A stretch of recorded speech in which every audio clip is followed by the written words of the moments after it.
4 marks मिलेंगे आपको 10 minute के इस वीडियो में। और बहुत ही बेहतरीन सा टॉपिक है जिसका नाम है मेंस्ट्रुअल साइकिल। आए दिन आप कंफ्यूज रहते हो। इसके रिस्पेक्ट में 2 हार्मोन रिलीज करती है। एक का नाम है फॉलिक्यूलर स्टिमुलेटिंग हार्मोन और दूसरे का नाम है क्या, ल्यूटिनाइजिंग हार्मोन। मेंस्ट्रुअल साइकिल होता क्या है, जब हम बुक देखेंगे अपना और मेंस्ट्रुअल साइकिल का जिक्र सुनेंगे तो बेसिकली इसको हम 4 स्टेजेस में बांटे हुए हैं।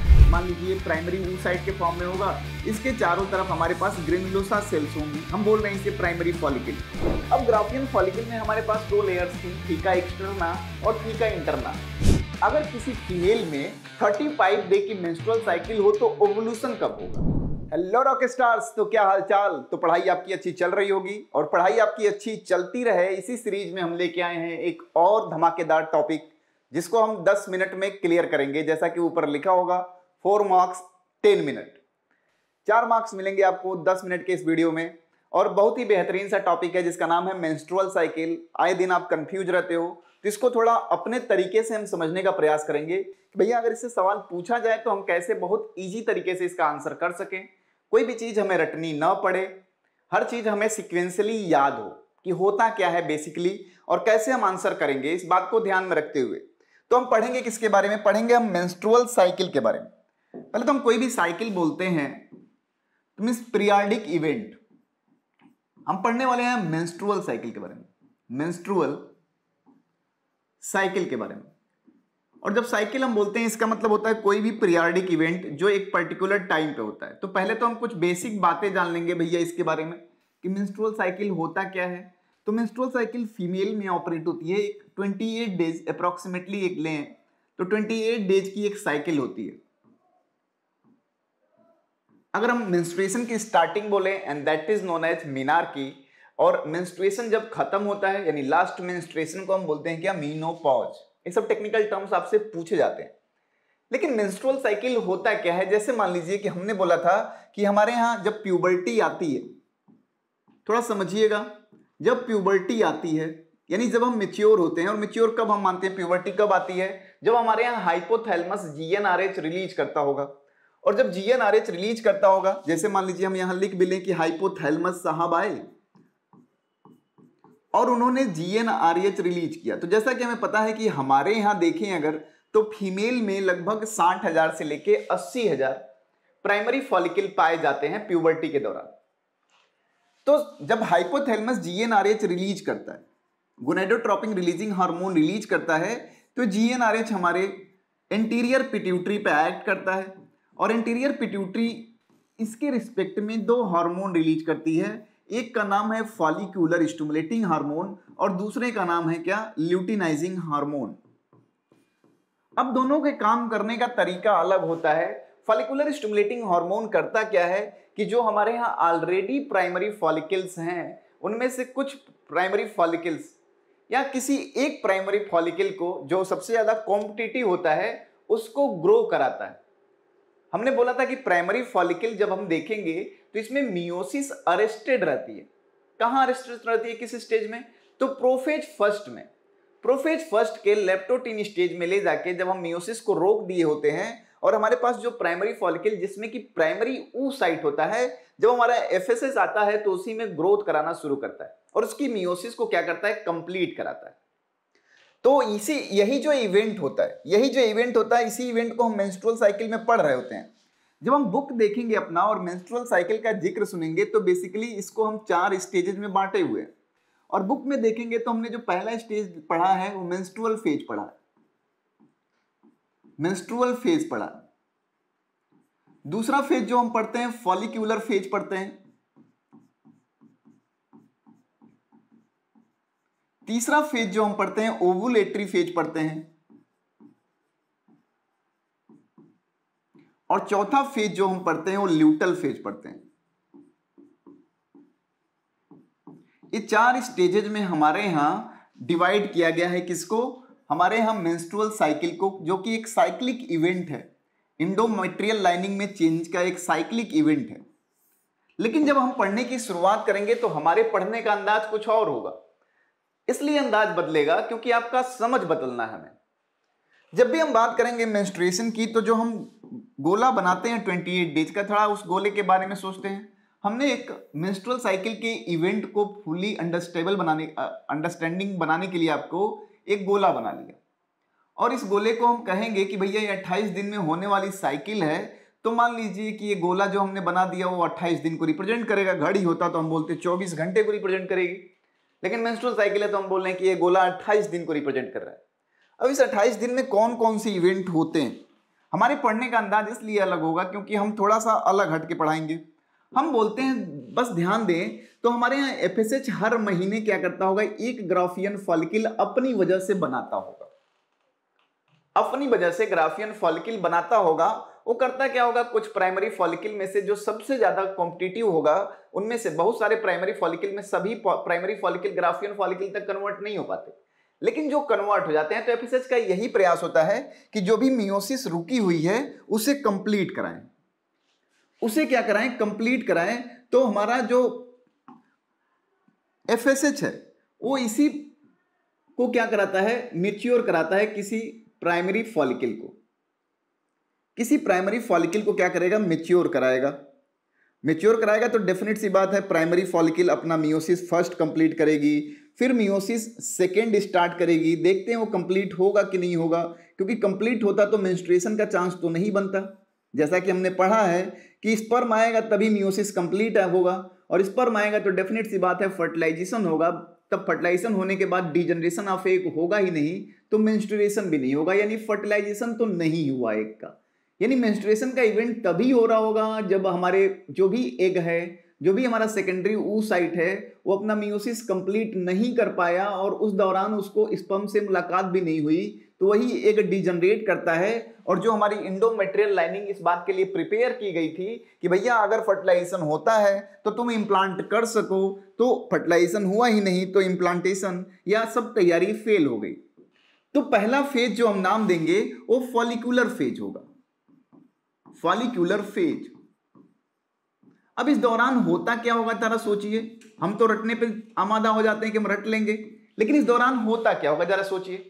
फॉलिकुलर फेज में अगर हम यहां ध्यान दें, केवल यहां ध्यान दीजिए, तो जो भी प्राइमरी फॉलिकल होंगी, मान लीजिए प्राइमरी oocyte के फॉर्म में होगा, इसके चारों तरफ हमारे पास ग्रेनुलोसा सेल्स होंगी, हम बोल रहे हैं इसे प्राइमरी फॉलिकल। इन्हीं प्राइमरी फॉलिकल पे हमारा एफएसएच अपना कार्य करना शुरू किया होगा, और इस दौरान एफएसएच और एलएच दोनों का कॉन्सेंट्रेशन होगा, लेकिन एफएसएच की एक्टिविटी थोड़ी ज्यादा होगी हमारे प्राइमरी फॉलिकल पे, और ग्रो कराते कराते कराते कराते और मियोसिस इसका कंप्लीट कराते कराते लगभग एक ऐसे स्टेज तक पहुंचा देता है एफएसएच हमारा कि हमारा यही प्राइमरी फॉलिकल ग्राफियन फॉलिकल के स्टेज तक आ जाता है। ग्राफियन फॉलिकल में स्ट्रक्चर हम देखेंगे तो बहुत सारे होंगे, कभी हम उसका भी देख लेंगे लेक्चर, लेकिन ग्राफियन फॉलिकल हमारा लगभग ऐसे बन जाता है। इस स्टेज में लाके हमारा प्राइमरी फॉलिकल क्या करता है, हमारा एफएसएच जो होता है छोड़ देता है। ग्राफियन फॉलिकल स्टेज में लाके हमारा जो एफएसएच है वो छोड़ देता है ऐसे। इसमें थीका इंटरना होगा, थीका एक्सटर्ना होगी, तमाम चीजें होंगी, लेकिन ये स्टेज जो है इस दौरान हमारे यहाँ कहीं ना कहीं हमारे यहाँ एफएसएच हार्मोन की एक्टिविटी ज्यादा होगी, इसीलिए हम फॉलिक्यूलर फेज कहते हैं। इस दौरान हमारे यहाँ एफएसएच बढ़ा हुआ दिखाई देगा, अगर आप एनसीईआरटी खोल के ग्राफ भी देखेंगे तो। फिर एक समय ऐसा आता है कि पीक समय आता है, लगभग वो 30th डे रहता है, 13वां दिन होता है हमारे इसी साइकिल का, जब हमारे यहाँ ल्यूटल या जो ल्यूटिनाइजिंग हार्मोन है उसका कॉन्सेंट्रेशन बढ़ जाता है। क्या हो जाता है, ल्यूटिनाइजिंग हार्मोन का कॉन्सेंट्रेशन बढ़ता है, और ल्यूटिनाइजिंग हार्मोन का जब कॉन्सेंट्रेशन बढ़ता है तो कॉज करता है ओवुलेशन का, यानी ग्राफियन फॉलिकल में से वो जो एग है वो अलग हो जाता है। इस फेज को हम बोलते हैं ओवुलेटरी फेज। ओवुलेटरी फेज क्या बोलते हैं, ओवुलेटरी फेज। इसका जो टाइम हम देखें तो एक दिन का ही होता है, एक दिन की ही टाइमिंग होती है इसकी, यानी जिस दिन एग रिलीज होगा उसी को बोलेंगे ओवुलेटरी फेज या डे ऑफ ओवुलेशन बोलेंगे। उसके जस्ट पहले हमारे यहाँ एलएच सर्ज की कंडीशन आती है, यानी एफएसएच एलएच दोनों काम कर रहे थे, लेकिन एक दिन एलएच का कॉन्सेंट्रेशन हमें बढ़ता हुआ दिखाई देगा और वही कॉज करेगा हमारे यहाँ ओवुलेशन को, यानी एग रिलीज हो जाएगा हमारे यहाँ ग्राफियन फॉलिकल से। अब ग्राफियन फॉलिकल में हमारे पास दो लेयर्स थी, थीका एक्सटर्ना और थीका इंटरना। थीका इंटरना को हम सिक्रेटरी लेयर कहते थे। ग्राफियन फॉलिकल का जो सिक्रेटरी लेयर है थीका इंटरना, वो एस्ट्रोजन और प्रोजेस्टेरोन रिलीज करती है। लेकिन ओवुलेशन के बाद यही ग्राफियन फॉलिकल का जो बचा हुआ हिस्सा है अपार्ट फ्रॉम द एग, वो बनाता है कॉर्पस ल्यूटियम। क्या बनाता है? कॉर्पस ल्यूटियम, जिसे कि हम येलो बॉडी भी बोलते हैं। कॉर्पस ल्यूटियम या येलो बॉडी जो है वो more amount of progesterone release करता है। क्या करता है? More amount of progesterone release करता है। कहीं ना कहीं ओवुलेशन के फेज के इस वाले फेज को हम इसीलिए ल्यूटल फेज कर रहे हैं। क्या बोल रहे होते हैं? ल्यूटल फेज बोल रहे होते हैं। ल्यूटल फेज बोल रहे होते हैं। ये हमारा इस समय प्रोजेस्टेरॉन का कॉन्सेंट्रेशन बढ़ा रहता है, प्रोजेस्टेरॉन ज्यादा रिलीज होता है और उसकी ये चाहत होती है कि अगर हमारे यहाँ एग रिलीज हुआ है और फर्टिलाइज हो जाता है अगर वो, तो हम इंडोमेट्रियल लाइनिंग को इतना प्रिपेयर रखें कि इंप्लांटेशन हो सके और एम्ब्रियो का डेवलपमेंट प्रॉपरली हो सके। लेकिन सपोज करिए कि अगर फर्टिलाइजेशन नहीं हुआ, जब फर्टिलाइजेशन नहीं हुआ तो हम बोलते हैं कि हमारे यहाँ का यही कार्पस ल्यूटियम डीजनरेट कर जाता है।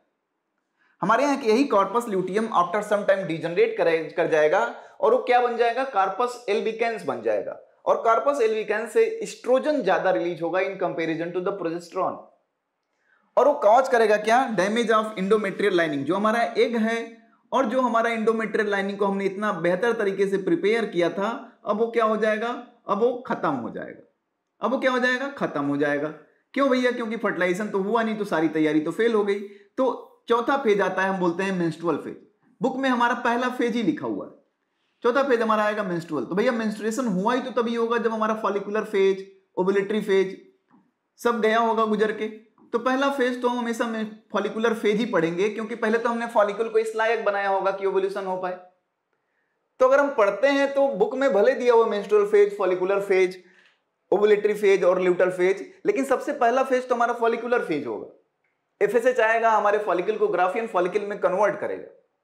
जो भी रुका हुआ उसका मियोसिस था उसको कंप्लीट कराने का प्रयास करेगा, फिर भी कंप्लीट नहीं हो पाएगा क्योंकि स्पर्म की जरूरत है। ओवुलेशन होगा, एलएच का कंसंट्रेशन जब बढ़ेगा तब वो कॉज करेगा ओवुलेटरी फेज को, जो एक दिन का होगा। फिर आएगा हमारा ल्यूटल फेज। इस दौरान कॉर्पस ल्यूटियम की एक्टिविटी बढ़ जाएगी, हमारे यहाँ प्रोजेस्टेरॉन ज्यादा रिलीज होगा और प्रयास बस यही होगा कि भैया अगर फर्टिलाइजेशन हो जाता है तो इंडोमेट्रियल लाइनिंग को हम इसलिए इस काबिल बना सकें कि भैया फर्टिलाइजेशन के बाद इंप्लांटेशन करा सके हो। लेकिन अगर फर्टिलाइजेशन नहीं होगा तो हमारा एग भी डिजनरेट होगा और जितनी हमने तैयारियां की थी वो भी डिजनरेट होना स्टार्ट हो जाएगा, यानी इंडोमेट्रियल लाइनिंग भी चेंज होनी स्टार्ट हो जाएगी जो हमने तैयार की थी। इसलिए हम बोलते हैं साइक्लिकल चेंजेस अकर्स ड्यूरिंग या cyclical changes occurs in endometrial lining leads to the menstrual cycle. ये साइक्लिकल चेंज है, 28 दिन की एक साइकिल होती है। इससे सवाल कई तरीके से पूछे गए आपसे।